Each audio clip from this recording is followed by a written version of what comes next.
അസ്സലാമു അലൈക്കും വറഹ്മത്തുള്ളാഹി വബറകാതുഹു. ഹക്കീം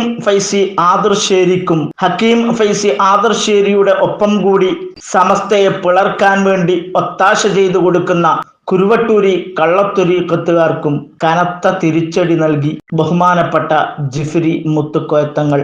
സമസ്തയിൽ ശുദ്ധികലശം വേണം, സമസ്ത പ്രസിഡന്റിനെ മാറ്റേണ്ടതുണ്ട്, സമസ്തയുടെ പ്രസിഡന്റായ ജിഫ്രി മുത്തുക്കോയ എന്ന ഡ്രൈവർ ശരിയില്ല എന്നൊക്കെ പറഞ്ഞ ഹക്കീം ഫൈസി ആദർശേരിക്ക് കനത്ത മറുപടി നൽകി ജിഫ്രി മുത്തുക്കോയ മൈസൂരിൽ SKSSFന്റെ സർഗാലയം പരിപാടിയിൽ വെച്ചാണ് ജിഫ്രി മുത്തുക്കോയ ശക്തമായി പ്രതികരിച്ചിട്ടുള്ളത്. ഹക്കീം ഫൈസിയുടെ വിലയിരുത്തലുകളെ നിസ്സാരമായി തള്ളിക്കളഞ്ഞുകൊണ്ടുള്ള മറുപടിയാണ് ജിഫ്രി മുത്തുക്കോയ നൽകിയിട്ടുള്ളത്. തൽക്കാലം സമസ്ത ശുദ്ധീകരിക്കാൻ പുറത്തു നിന്നാരെയും സ്വീകരിക്കുന്നില്ല, അകത്ത് തന്നെ വേണ്ടുവോളം ആളുകളുണ്ട്. ശുദ്ധികലശത്തിന് വേണ്ടി നടക്കുന്നവർ മറ്റേതെങ്കിലും കമ്പനികളെ സമീപിക്കുന്നതാണ് നല്ലത്. ഈ കമ്പനി കണ്ട് ഉറക്കമിളക്കേണ്ടതില്ല. സമസ്തയിലുള്ളവർക്കറിയാം വേണ്ട ശുദ്ധികലശം വരുത്താൻ. ശക്തമായ മറുപടിയാണ് ജിഫ്രി മുത്തുക്കോയ നൽകിയിട്ടുള്ളത്. നമുക്ക് ആ മറുപടി ഒന്ന് കേൾക്കാം. സമസ്ത കേരള ജമിയത്തുൽ ഉലമ ഇത് ആരെങ്കിലും സ്ഥാപിച്ചതല്ല. മഹത്തുക്കളാവുന്ന അള്ളാഹുവിൻ്റെ ഉഖ്റവിയായ ഉലമ, ഒരു യഥാർത്ഥ ആലിമിനുണ്ടാവേണ്ടത് അവനിൽ അമ്പിയാക്കന്മാരുടെ അനന്തരാവകാശം എന്ന് പറയണ ആ ഇസ്തിഖാമത്തിൻ്റെ സ്വഭാവം യഥാർത്ഥ ആലിമിനുണ്ടാവണം. അവനാണ് യഥാർത്ഥ ആലിമ്. അലിസ്തിഖാമത്തു ദറജത്തുല്ല യുതീഖഹ ഇല്ലൽ അകാബിർ എന്ന മഹാന്മാർ പറഞ്ഞു. ഇസ്തിഖാമത്ത് മഹാന്മാരാവുന്ന അമ്പിയാക്കന്മാരിൽ കാണപ്പെടുന്ന ഒരു സ്വഭാവ ഗുണമാണ്. അത് സാധാരണക്കാർക്ക് അതിനുണ്ടാക്കി തീർക്കാൻ സാധ്യമല്ല. പക്ഷെ സാധാരണക്കാരോടുള്ള കൽപ്പന ഇസ്തഖീമു വലം തുതീഖൂ എന്നാണ്. ഇസ്തിഖാമത്ത് നിങ്ങൾ ഉണ്ടാക്കി തീർക്കണം, പക്ഷെ നിങ്ങൾക്കത് സാധ്യമാവില്ല എന്ന് പറഞ്ഞാൽ സാധ്യമാവാത്തതിനെ കൽപ്പിക്കല്ല. സാധാരണക്കാരെ സംബന്ധിച്ചിടത്തോളം അവന് സാധ്യമാവുന്നത് പോലെ ഇസ്തിഖാമത്തിനുണ്ടാക്കി തീർക്കണം.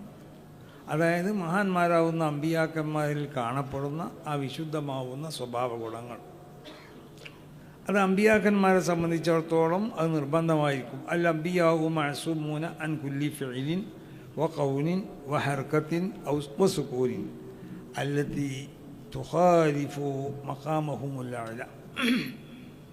അമ്പിയാക്കന്മാർ അവരുടെ ആ ഉന്നതമാവുന്ന പദവിനോട് യോജിക്കാത്ത എന്തെങ്കിലും പ്രവർത്തനങ്ങളോ എന്തെങ്കിലും വാക്കുകളോ എന്തെങ്കിലും ചലനങ്ങളോ അല്ലെങ്കിൽ മറ്റ് അടക്കങ്ങളോ ഇതൊന്നും അവരിൽ നിന്നുണ്ടാവുന്നതല്ല എന്ന് പറഞ്ഞാൽ ഉണ്ടാവാൻ പാടുള്ളതല്ല എന്ന്.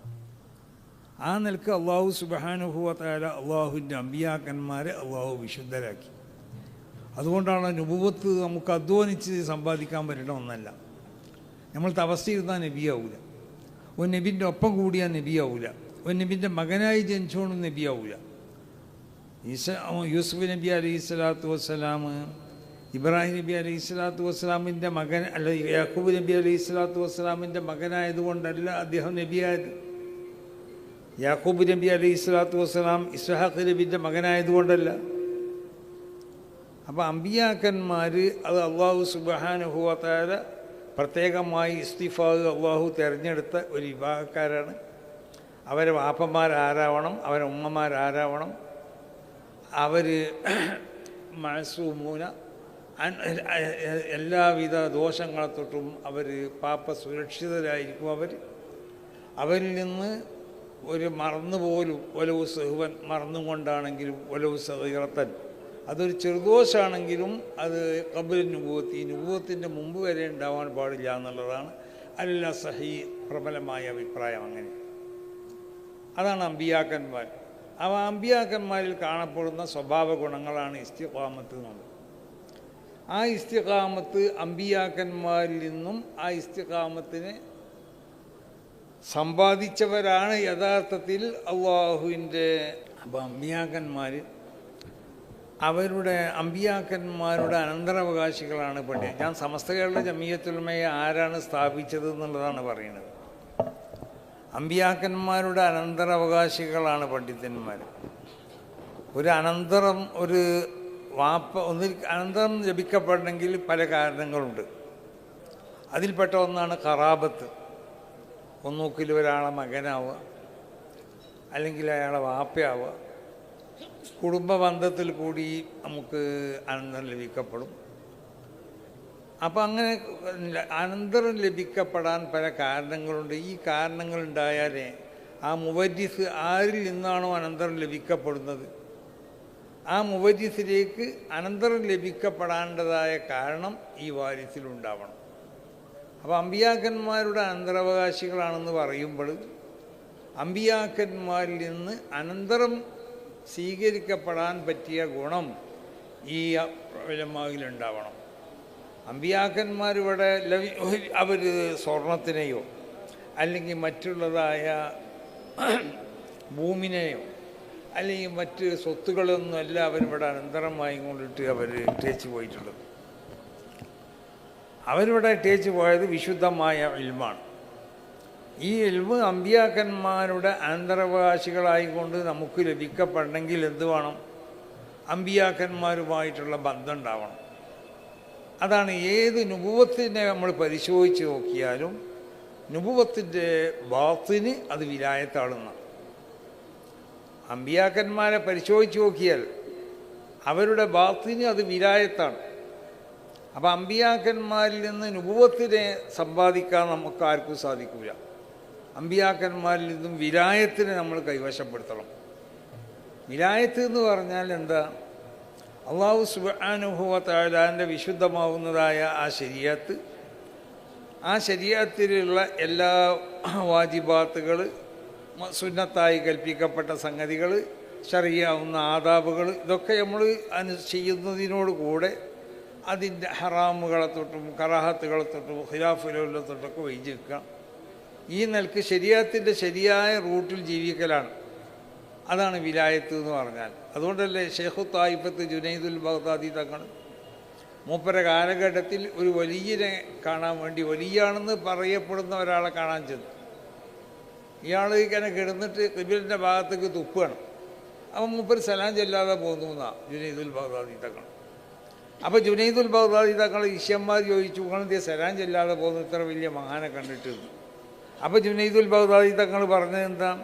അല്ലാഹു സുബ്ഹാനഹു വ തആലാന്റെ വിശുദ്ധമായ ആദാബുകളിൽപ്പെട്ട ഒരു ആദാബ്, അതാണ് ഖിബിലൻ്റെ ഭാഗത്തിനെ ബഹുമാനിക്കുക എന്നുള്ളത്. അതിനവൻ ബഹുമാനിക്കണില്ല, പിന്നെ എങ്ങനെ അവനെ വിശ്വസിക്കാമെന്ന് ചോദിച്ചത്. അപ്പോൾ ശറഈയാവുന്ന സർവ്വ ആദാബുകളെയും പരിപൂർണമായും കൊണ്ട് സംരക്ഷിച്ച് അത് ജീവിതത്തിൽ പകർത്തിക്കൊണ്ട് നിന്ന് പോരുന്ന ആളുകളാണ് മഹാന്മാരാവുന്ന അള്ളാഹുവിൻ്റെ ഔലിയാക്കന്മാർ.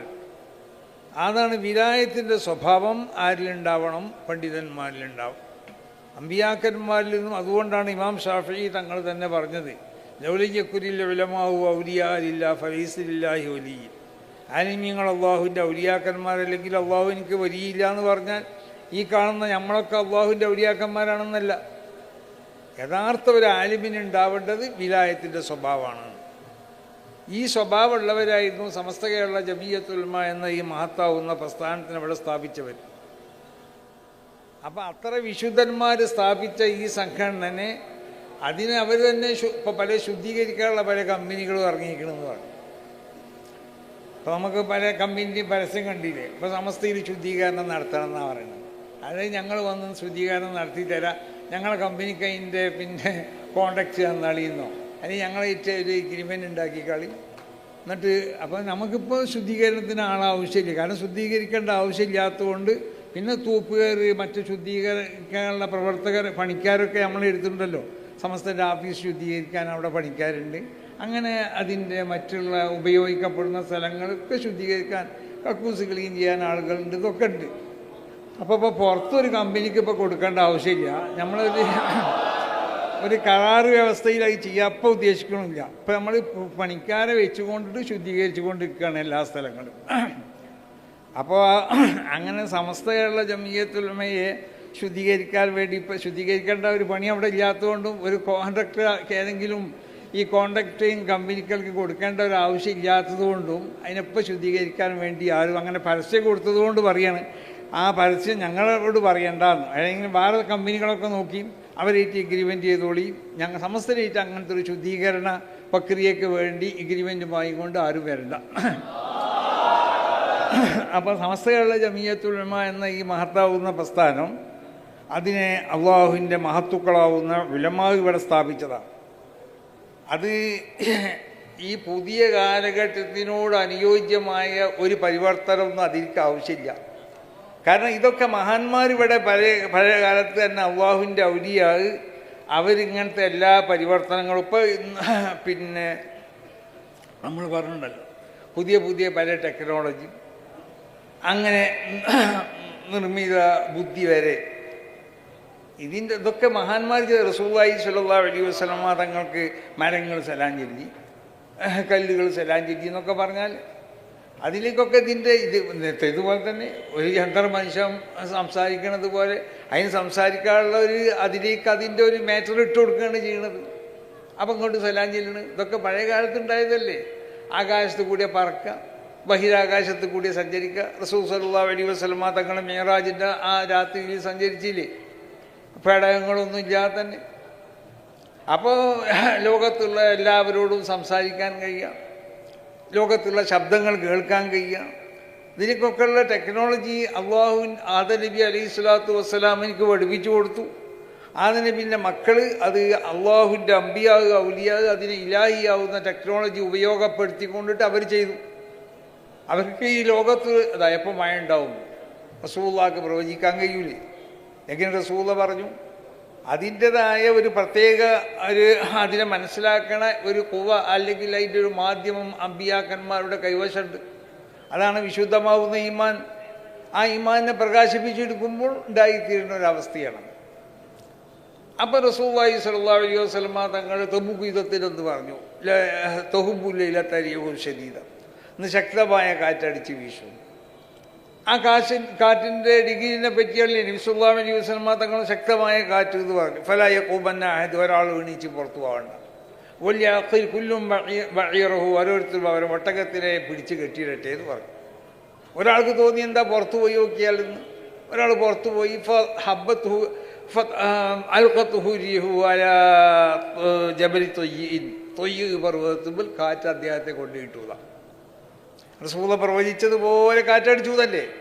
ഇന്ന് ശാസ്ത്രജ്ഞന്മാർ പ്രവചിക്കണം, അതിന് പ്രത്യേകത ഇല്ല. പക്ഷെ അതുപോലെ കാറ്റടിക്കുകയും ചെയ്യുക, അടിക്കാതിരിക്കുകയും ചെയ്യുക. മഴനെ സംബന്ധിച്ച് പ്രവചിച്ചാൽ അതുപോലെ പെയ്യും ചെയ്യുക, പെയ്യാതിരിക്കുകയും ചെയ്യുക. റസൂലുള്ളാഹി സ്വല്ലല്ലാഹു അലൈഹി വസല്ലമ തങ്ങൾ മഴനെ സംബന്ധിച്ച് റസൂലുള്ളാഹി പ്രവചിച്ചു. ഇമാം മാലിക് റിവായത്ത് ചെയ്ത ഹദീസിലൊക്കെ കാണാം. അപ്പോൾ അങ്ങനത്തെ പല പ്രവചനങ്ങളും നബി സല്ലല്ലാഹു അലൈഹി വസല്ലമ തങ്ങൾ നടത്തുക മാത്രമല്ല, നബി അതിന് സിഫത്തിൽ കഅൈനുൻ ഉദിഖ, അത് സമൃദ്ധിയായി കൊണ്ടിട്ട് മഴ പെയ്യുന്നതായ ഒരു നദി പോലെയായിരിക്കും. അങ്ങനെ കാറ്റിൻ്റെ ഭാഗത്ത് അടിച്ചു വാങ്ങും. അപ്പോൾ എന്നൊക്കെ നബി സല്ലല്ലാഹു അലൈഹി വസല്ലമ തങ്ങൾ ആ കാലാവസ്ഥനെ പറ്റി നബി പ്രവചിച്ചു. റസൂൽ സല്ലല്ലാഹു അലൈഹി വസല്ലമ തങ്ങൾ ഇതുപോലുള്ള ഈ ഭൗതികമായി വികസിപ്പിച്ചെടുത്ത ശാസ്ത്രീയമായി വികസിപ്പിച്ചെടുത്ത ടെക്നോളജി ഇല്ലാത്തതൽക്ക് റസൂലുള്ള പല ടെക്നോളജി ഉപയോഗിച്ചില്ലേ. അതെങ്ങനെ ഈമാനെ വളർത്തിയതുകൊണ്ടാണ്. മഹാനാവുന്ന സുലൈമാൻ നബി അലൈഹി സ്വലാത്തു വസ്സലാം ബൽഖീസ് രാജിയുടെ ആ കട്ടിലുണ്ടല്ലോ സിംഹാസനം, അത് നിമിഷങ്ങൾക്ക് എത്തിക്കാൻ വേണ്ടി പറഞ്ഞു. പലരും പല അഭിപ്രായങ്ങൾ പറഞ്ഞല്ലോ. ആ കൂട്ടത്തിൽ അള്ളാഹുവിൻ്റെ ഔലിയാക്കന്മാരിൽപ്പെട്ട ഒരാൾ പറഞ്ഞ അഭിപ്രായമാണ്. ആ അഭിപ്രായം അനുസരിച്ച് അവിടെ സുലൈമാൻ നബി അലൈഹി സ്വലാത്തു വസ്സലാമിൻ്റെ സാന്നിധ്യത്തിൽ ഈ കട്ടിലിനവിടെ നിമിഷങ്ങൾ കൊണ്ട് എത്തിക്കപ്പെട്ടു. ഇതെങ്ങനെ? അത് ഇന്നത്തെ പോലെ ടെക്നോളജി ഉണ്ടായിരുന്നോ? അപ്പോൾ അവിടെ ടെക്നോളജി പുതിയതനുസരിച്ച് പോകുക എന്നുള്ളതല്ല, യഥാർത്ഥത്തിൽ തഖ്വ ഉണ്ടാക്കി തീർക്കുക എന്നുള്ളതാണ് ഏറ്റവും പ്രധാനമായ സംഗതി. ആ തഖ്വ കൊണ്ടിട്ടാണ് മഹാന്മാരാവുന്ന അള്ളാഹുവിൻ്റെ അമ്പിയാക്കന്മാർ, ആദം നബി അലൈഹി സ്വലാത്തു വസ്സലാം മുതൽ റസൂൽ വരെയുള്ള അള്ളാഹുവിൻ്റെ അമ്പിയാക്കന്മാർ, അവരിവിടെ പ്രചരിപ്പിച്ച ദീനാണ് വിശുദ്ധമാവുന്ന ഇസ്ലാം. അൽ അംബിയാവു ഔലാദു അല്ലാത്ത അവരൊക്കെ അടിസ്ഥാനപരമായി ഒരു കുടുംബക്കാരാണെന്നാണ്. അടിസ്ഥാനപരമായി അവരൊക്കെ ഇവിടെ ദഅവത്ത് ചെയ്തത് ഒരേ ഒരു ആശയം, അല്ലാഹു വാഹിദാണ്, നിയോഗിക്കപ്പെടുന്ന പ്രവാചകൻ അള്ളാഹുവിന്റെ റസൂലാണ്. ഇത്തരം വാർത്തകളും വിശേഷങ്ങളും അറിയാൻ ഞങ്ങളുടെ ചാനൽ ഉടൻ തന്നെ സബ്സ്ക്രൈബ് ചെയ്യുക, ലൈക്ക് ചെയ്യുക, ഷെയർ ചെയ്യുക. ജനങ്ങളിലേക്ക് എത്തിക്കണമെന്ന് നിങ്ങൾ ആഗ്രഹിക്കുന്ന വാർത്തകളും വിശേഷങ്ങളും പ്രമുഖരുടെ പ്രഭാഷണങ്ങളും ഞങ്ങളുടെ വാട്സപ്പ് നമ്പറിലേക്ക് അയച്ചു തരിക. നന്മ വളരട്ടെ, തിന്മക്കെതിരെ നമുക്ക് ഒരുമിച്ച് നിൽക്കാം.